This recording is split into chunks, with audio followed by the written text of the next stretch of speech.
Hello everyone, today we will be going over the sliding filament theory and concentric muscle contraction. First off, what is the sliding filament theory? It explains the mechanism of muscle contraction based on muscle proteins that slide past each other to generate movement. According to the theory, the myosin of muscle fibers slide past the actin during muscle contractions while the two groups of filaments get shorter. Now let's go into depth of how everything is connected. The muscular system works to control the movement of our body and internal organs. Muscle tissues contain something called muscle fibers.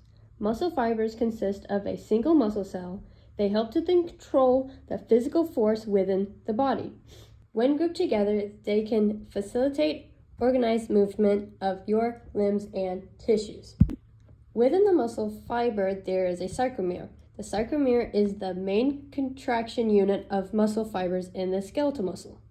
It is composed of protein filaments, also known as myofilaments, which involves myosin and actin. Myosin are thick filaments and actin are thinner filaments. Actin and myosin work together to generate force. Both functions by controlling the voluntary muscular movements in the body, therefore causing a contraction in the muscle. There are different types of contraction in the muscle, like the concentric muscle contraction and the eccentric muscle contraction. An example of contraction of the muscle is when you're lifting weights. A concentric contraction of the bicep would cause the arm to bend at the elbow, which also causes the muscle to shorten. The eccentric contraction of the muscle is when having the weight at the shoulder and slowly start to bring weight back down, which also cause the muscle to stretch. Let's go over the steps of how this all works. First off, calcium gets released in the sarcomere. Calcium then binds with troponin, then attaches to tropomyosin. Troponin inhibits tropomyosin, which pulls off actin filaments.